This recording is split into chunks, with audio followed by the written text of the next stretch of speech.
کبھی کہتا ہے میکسیکو ہمارا ہے، آج کے بعد یہ امریکی ریاست تصور کیا جائے گا۔ کبھی کہتا ہے فلسطین کے مسلمانوں کو مصر اور اردن میں آباد کر دیا جائے گا،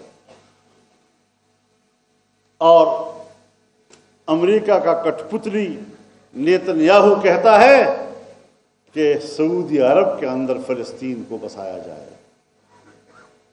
یعنی ہمارا کوئی گھر نہیں ہے، ہمارے ہر گھر پر تمہارا قبضہ، ہمارے گھر کی ملکیت تمہارے پاس، اور اگر آپ کے اس دعوے کو ہم تسلیم نہ کریں تو پھر تم ہم پہ جنگ مسلط کرتے ہو، انسانی حقوق کا سوال پیدا کرتے ہو جھوٹے دعوے کے ساتھ۔ آج پھر امریکہ اس بات پر غور کر رہا ہے کہ افغانستان میں دوبارہ جنگ شروع کر دی جائے، اور ہم ایک بار پھر افغانوں کو آپس میں لڑانے کے لیے ایک پراکسی اسٹیٹ کا کردار ادا کرنے کے لیے تیار ہو رہے ہیں۔ اب باتیں چھپتی نہیں ہیں، اپنے مسلمان بھائیوں کو دشمن کہنا اور عالمی کفر کو اپنا آقا کہنا اور اس کی اتحادی ہونے پر فخر کرنا، اس سے بڑھ کر نہ اسلام دشمنی اور ہو سکتی ہے، نہ پاکستان دشمنی اور ہو سکتی ہے۔ ہمیں صاف ستھرے نظریات کے ساتھ آگے جانا۔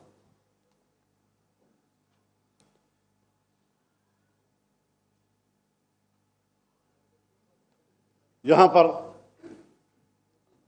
اگر پشتون اپنے حقوق کے لیے اکٹھے ہوتے ہیں تو ہم ان پر گولیاں چلاتے ہیں،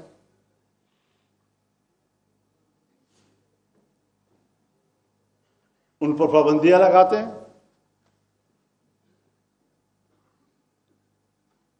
میں سوچتا ہوں کہ جب مجھ پر پابندی لگائی جاتی ہے، میری پارٹی پر پابندی لگائی جاتی ہے، تو یہ الزام ہے۔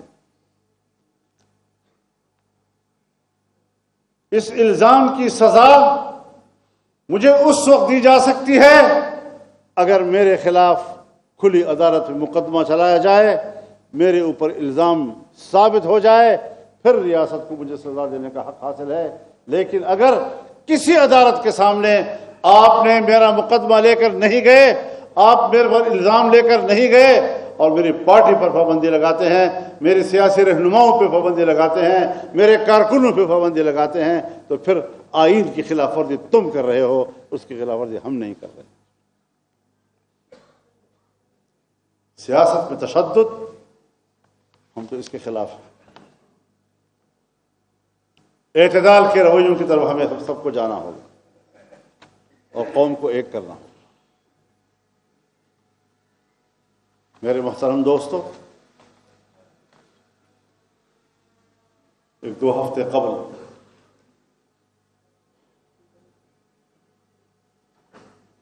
پٹیرہ اسماعیل خان کے یو 2 ہفتے مخ کے قبائل و مشران راغلیو درې 400 منځ کې خلکو د هغه جرګې مشوره دا وه چې دا نن جرګه به راغله او بیا به په مخ باندې پرمختګ دپاره به دغه مشوره کوي خپلو کې چې مونږ کوم طرف ته لاړ شو، کوم خوا به ځو. انشاءاللہ العزیز ہم نے ہمیشہ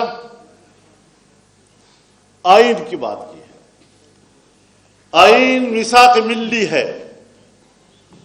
آئین پوری قوم کے درمیان ایک مشترک عہد و پیمان کا نام ہے.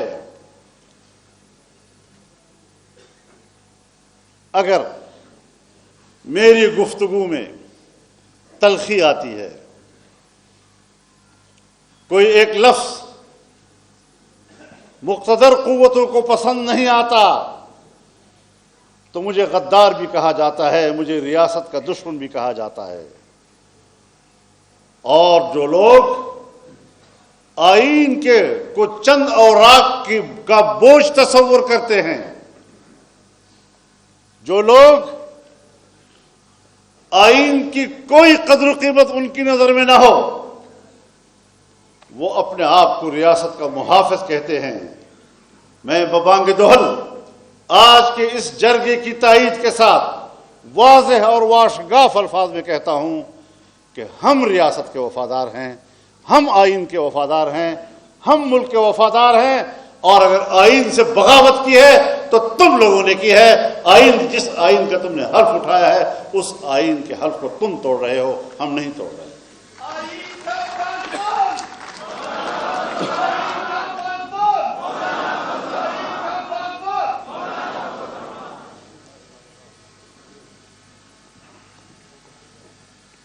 میرے دوستو، ہمارے حکمران بڑے آقا امریکہ کے بڑے پیروکار نظر آتے ہیں۔ جو مذہب ان کا ہوتا ہے وہی مذہب ان کا ہوتا ہے۔